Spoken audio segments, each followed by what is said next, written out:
The first example for tertiary activity is trade and commerce. अब ये trade क्या होता है? Trade is basically buying and selling of items which are produced elsewhere. तो यहाँ पे for example अगर कोई कार का कोई भी पार्ट जैसे कि इंजन रेडी हो रहा है एंड वो यहाँ पे उसको सेल कर रहे हैं, यहाँ से जो लोग हैं वो उसको ख़रीद रहे हैं, तो क्या एक्टिविटी हमें देखने को मिल रही है? बाइंग और सेलिंग. और जो आइटम है दैट इज़ प्रोड्यूस्ड एल्सवेयर. तो जो बाइंग एंड सेलिंग की एक्टिविटी है इसी को हम ट्रेड बोलते हैं. एंड मोस्टली जितनी भी सर्विसेज हमको रिटेल और होलसेल ट्रेडिंग में देखने को मिलती है. अब इनके बीच में क्या डिफरेंस है, या रिटेल ट्रेडिंग क्या होती है, होलसेल ट्रेडिंग क्या होती है, दैट हम आगे डिस्कस करेंगे. बट अभी के लिए इतना समझो कि जो रिटेल होलसेल ट्रेडिंग क्या एट लार्ज जो ट्रेडिंग होती है that is specifically intended for profit. वो प्रॉफिट के लिए, पैसे कमाने के लिए, मॉनेटरी पर्पस, मॉनेटरी गेंस के लिए होती है. एंड जितनी भी जो ये आपकी टाउन्स है या जो भी सिटीज़ है जहाँ पर ये काम हो रहा है, ये काम मतलब कि बाइंग सेलिंग प्रॉफिट ये सारी चीज़ें हो रही हैं, उनको हम क्या बोलते हैं? ट्रेडिंग सेंटर्स बोलते हैं. एंड ये ट्रेडिंग सेंटर्स को हमने 2 पार्ट्स में कैटेगराइज किया है, रूरल मार्केटिंग सेंटर्स और अर्बन मार्केटिंग सेंटर्स. अब जो राइज हुआ है ट्रेडिंग का फ्रॉम बार्टर जो कि लोकल लेवल पे होता था to money exchange international scale पे, उसने ये सारे सेंटर्स और इंस्टीट्यूशंस को प्रोड्यूस किया है. इन ट्रेडिंग सेंटर्स को हम कलेक्शन या फिर डिस्ट्रीब्यूशन पॉइंट्स ही बोलते हैं. कलेक्शन या फिर डिस्ट्रीब्यूशन पॉइंट्स. अब जो रूरल मार्केटिंग सेंटर्स हैं वो नियर बाय सेटलमेंट्स को केटर करते हैं, उनकी नीड्स और उनकी डिमांड्स को केटर करते हैं. ये कॉजी अर्बन सेंटर्स हैं. कॉजी मतलब सेमी अर्बन. अब सेमी मतलब फुल्ली अर्बनाइज्ड तो नहीं है, बट हाँ हाफ अर्बन आप इन्हें बोल सकते हो. ये ट्रेडिंग सेंटर्स है of the most rudimentary type. Rudimentary मतलब बेसिक टाइप के ट्रेडिंग सेंटर्स हैं. यहाँ पे जो पर्सनल और प्रोफेशनल सर्विसेज है वो इतनी ज़्यादा डेवलप नहीं है. ये लोकल कलेक्टिंग और डिस्ट्रीब्यूटिंग सेंटर्स है. इनमें हमें मंडीज़ देखने को मिलती है. मंडीज़ होती है wholesale markets, as well as हमें रिटेलिंग एरियाज देखने को मिलते हैं.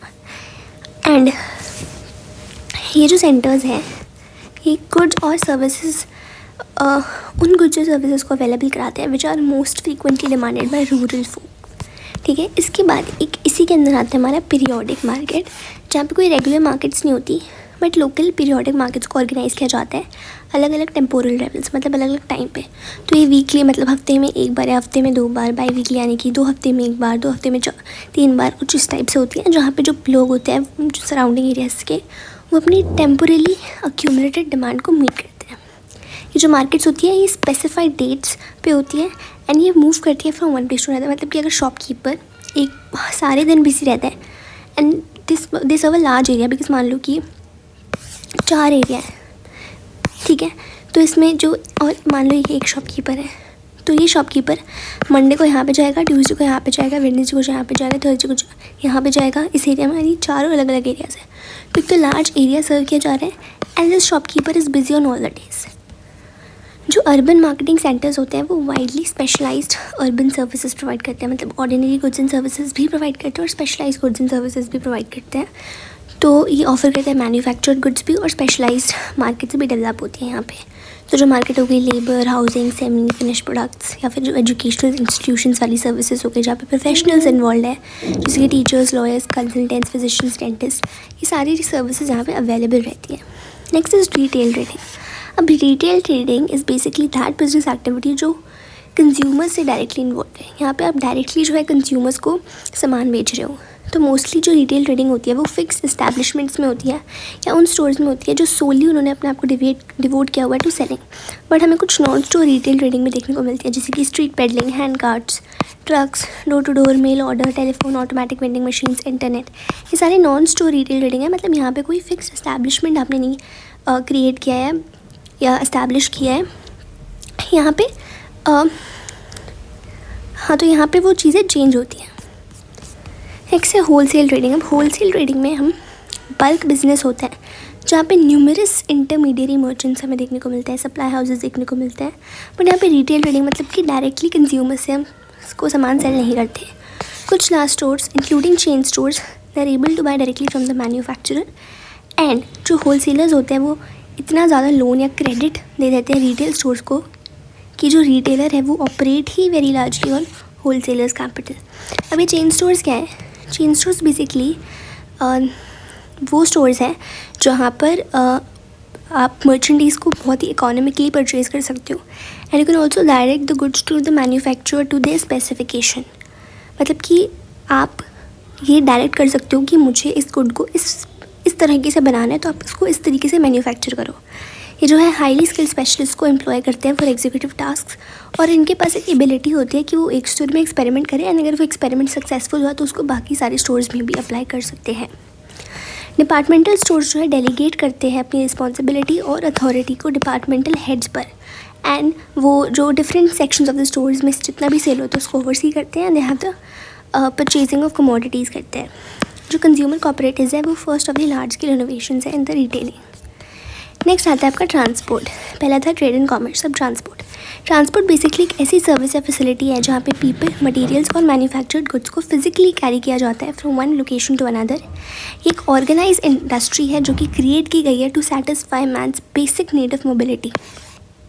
मॉडर्न सोसाइटी को एक स्पीडी और एफिशिएंट ट्रांसपोर्ट सिस्टम चाहिए जो कि प्रोडक्शन, डिस्ट्रीब्यूशन और कंजम्पशन ऑफ गुड्स में हेल्प करता है। हर एक स्टेज में जो वैल्यू होती है रॉ मटेरियल की वो सिग्निफिकेंटली एनहांस होती है बाय ट्रांसपोर्टेशन। मतलब कि अगर ट्रांसपोर्ट का कॉस्ट ज़्यादा है तो उस मटेरियल का भी कॉस्ट ज़्यादा ही होगा। ट्रांसपोर्ट डिस्टेंस को हम तीन वेज में मेजर कर सकते हैं: किलोमीटर डिस्टेंस, टाइम डिस्टेंस और cost distance. Kilometre distance basically actual distance है रूट लेंथ का। टाइम डिस्टेंस है time taken to travel on a particular route, कितना टाइम लग रहा है आपको एक रूट पे जाने के लिए। और कॉस्ट डिस्टेंस है कि उस रूट पे जाने का क्या आपको एक्सपेंस पड़ रहा है, क्या मनी आपको लग रहा है। एंड जब भी हमें कोई मोड ऑफ ट्रांसपोर्ट सेलेक्ट करना होता है तो हम उसका डिस्टेंस देखते हैं in terms of its time and cost. Isochrone lines basically वो लाइंस होती हैं जो कि उन प्लेसेस को ज्वाइन करती हैं जहाँ पर हमें इक्वल टाइम लगे उन प्लेसेस को रीच करने हैं।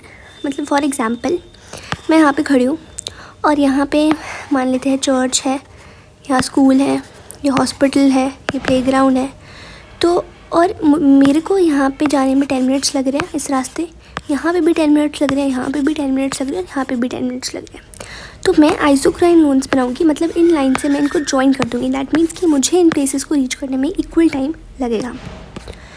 अब बात करते हैं नेटवर्क एंड एक्सेसिबिलिटी की। मतलब कि जब जैसे जैसे ट्रांसपोर्ट सिस्टम डेवलप करते हैं वैसे वैसे वो अलग अलग प्लेसेस को लिंक करता है to form a network. Network basically 2 चीज़ों से बना है, नोड और लिंक। अब नोड क्या है? Node is basically the point of origin या फिर मीटिंग पॉइंट ऑफ 2 और मोर रूट्स। मान लो ये 2 रूट्स हैं, इन 2 रूट्स की मीटिंग पॉइंट को हम नोड बोलते हैं, ठीक है। Every road that joins 2 nodes is called a link. ऐसे यहाँ पे ये 2 रूट्स हैं और ये क्योंकि 2 रूट्स ज्वाइन कर रहे हैं तो ये एक नोड बन गया। अब वो रोड बेसिकली जो इन दोनों नोड्स को ज्वाइन करेंगी, जैसे मान लो ये नोड ए है और ये नोड बी है, तो ए से बी को ज्वाइन करने वाली जो रोड होगी उसको हम लिंक बोल देंगे।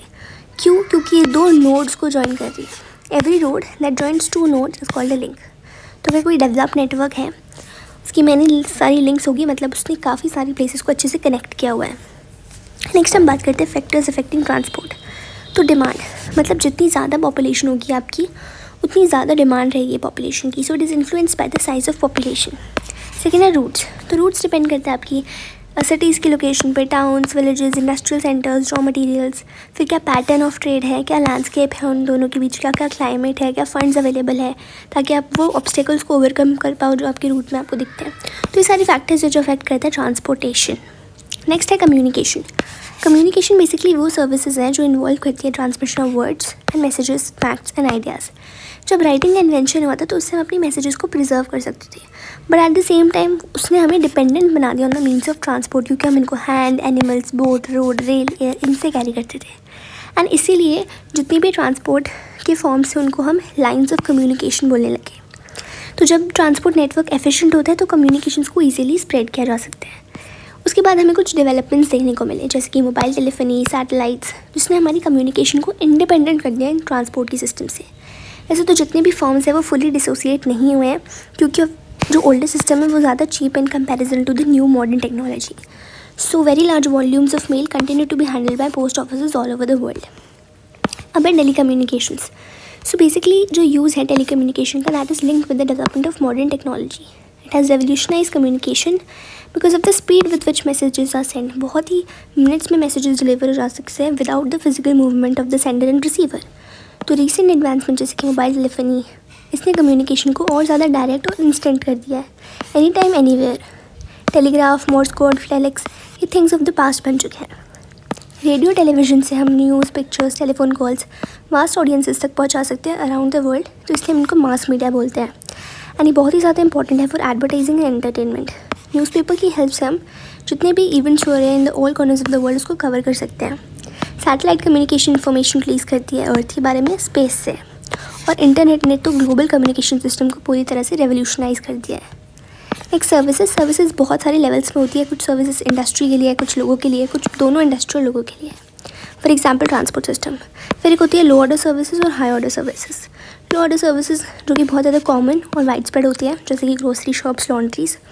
और high order services basically specialised होती हैं जैसे कि अकाउंटेंट्स, फिजिशियंस, कंसल्टेंट्स. जो सर्विसेज इंडिविजुअल कंज्यूमर्स को प्रोवाइड की जाती हैं उन्हीं को प्रोवाइड की जाती है जो अफोर्ड कर सकते हैं उन सर्विसेज के लिए पे करना, जैसे कि गार्डनर, लॉन्ड्रर, बार्बर. ये फिजिकल लेबर करते हैं. Teachers, lawyers, physicians mental labour करते हैं.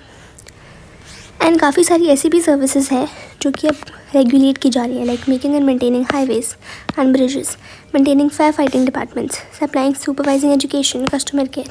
इंपॉर्टेंट सर्विसेज है which are supervised and performed by government companies. State और यूनियन लेजिस्लेशन ने कुछ ऐसे कॉर्पोरेशन सेटअप करे हैं जो सुपरवाइज करती है और कंट्रोल करती है मार्केटिंग ऑफ सच सर्विसेज.